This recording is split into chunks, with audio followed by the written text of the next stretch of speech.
നമസ്കാരം. ബി.ജെ.പിക്കുള്ളിലും കോൺഗ്രസിനുള്ളിലും തമ്മിലടി പതിവ് കാഴ്ചയാവുകയാണ്.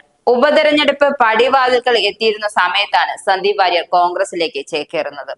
ആദ്യം ബി.ജെ.പിയുമായി പ്രശ്നങ്ങൾ ഒന്നുമില്ല എന്ന് പറഞ്ഞിരുന്ന സന്ദീപ് മറ്റു പാർട്ടികളിൽ ചേരാനുള്ള അണ്ടർഗ്രൗണ്ടിലൂടെയുള്ള വഴി വിട്ടുകയായിരുന്നു. ചാനൽ ചർച്ചകൾ പാർട്ടിയുടെ വക്താവായി തിളങ്ങിയിരുന്ന സന്ദീപ് ഒടുവിൽ കോൺഗ്രസിൽ ചേക്കേറി അങ്ങ് ഒപ്പിച്ചെടുത്തു. മുങ്ങിക്കൊണ്ടിരുന്ന കോൺഗ്രസിൽ അങ്ങനെ സന്ദീപും എത്തി. സന്ദീപ് എത്തിയപ്പോൾ തന്നെ കെ മുരളീധരൻ പറഞ്ഞ വാക്കുകളും ശ്രദ്ധേയമാണ്. അല്ലെങ്കിൽ തന്നെ കോൺഗ്രസിൽ പ്രശ്നങ്ങൾ എന്നാണ്. പുതിയ ഒരാൾ എത്തി പുതിയ പ്രശ്നങ്ങൾ സൃഷ്ടിക്കാനാണോ എന്നായിരുന്നു മുരളീധരൻ ചോദിച്ചത്. രാഹുൽ ഗാന്ധി കോട്ടയ്ക്കൽ ആയുർവേദ ചികിത്സയ്ക്ക് പോയപ്പോൾ കോട്ടയ്ക്കലല്ല കുതിരവട്ടത്താണ് പോയതെന്ന് പറഞ്ഞയാളാണ് ഈ സന്ദീപ് വാര്യർ. അങ്ങനെയുള്ള സന്ദീപ് വാര്യർ വയനാട്ടിൽ പ്രിയങ്ക ഗാന്ധിക്ക് വേണ്ടി പ്രചരണത്തിന് ഇറങ്ങിയാൽ നന്നായിരുന്നു എന്ന് മുരളീധരൻ അന്ന് കളിയാക്കിയിരുന്നു. സ്നേഹത്തിന്റെ കടയിൽ തന്നെ ഉറച്ചു നിൽക്കണമെന്നും നിയമസഭാ തെരഞ്ഞെടുപ്പ് വരുമ്പോൾ വെറുപ്പിന്റെ ഫാക്ടറിയിലേക്ക് തിരിച്ചു പോകരുതെന്നും സന്ദീപ് വാര്യരെ മുരളീധരൻ നല്ല അസലായി ട്രോളി. അതായത് കെ മുരളീധരൻ ബി.ജെ.പിയിലേക്ക് ചേക്കേറാനുള്ള തയ്യാറെടുപ്പിലാണ് എന്നതാണ് സത്യം. സംസ്ഥാന കോൺഗ്രസിൽ നിന്നും ഒരു പ്രമുഖനെ പൊക്കാൻ ബി.ജെ.പി കേന്ദ്ര നേതൃത്വത്തിന് നിർദ്ദേശം നൽകിയിരിക്കുന്നു.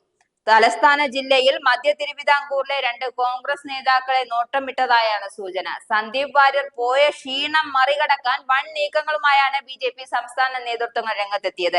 കെ മുരളീധരനെയും ശശി തരൂരിനെയുമാണ് ബി.ജെ.പി നോട്ടമിട്ടിരിക്കുന്നതെന്നാണ് നിലവിൽ പുറത്തുവരുന്ന റിപ്പോർട്ട്. പാർട്ടിക്കുള്ളിൽ ചവിട്ടിത്താഴ്ത്തലുകളും മടുത്തതോടെയാണ് ബി.ജെ.പിയിലേക്ക് മാറാനുള്ള തീരുമാനത്തിലേക്ക് എത്തിയതെന്നാണ് സൂചന. ഇതിന്റെ ഭാഗമായാണ് ബി.ജെ.പിയിലെ മുതിർന്ന നേതാക്കളുമായി ചർച്ച നടത്തുകയായിരുന്നു. ബി.ജെ.പി സുപ്രധാനമായ പല ചുമതലകളും പദവികളും മുരളീധരന് വാഗ്ദാനം ചെയ്തിട്ടുണ്ട്. ചതിയന്മാരുടെ പാർട്ടിയിൽ നിൽക്കണോ എന്ന് മുരളീധരൻ പരിശോധിക്കണം. കോൺഗ്രസിലെ എടുക്കാത്ത കാശല്ല താനെന്ന് മുരളീധരൻ തെളിയിക്കേണ്ടത് അത് അത്യാവശ്യമാണ്.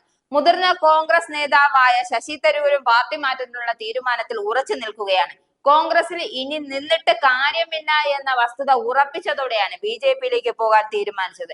ഈ രണ്ടുപേരും കോൺഗ്രസ് വിട്ട് ബി.ജെ.പിയിലേക്ക് പോരുകയാണെങ്കിൽ അത് കോൺഗ്രസിനെ സംബന്ധിച്ചിടത്തോളം വൻ തിരിച്ചടിയാണ്. ഈ തിരിച്ചടിയിൽ സന്ദീപിന്റെ വരവൊന്നും ഒരു വരവല്ല. അക്കാര്യം ഇനി നമുക്ക് കാത്തിരുന്ന് കാണാം.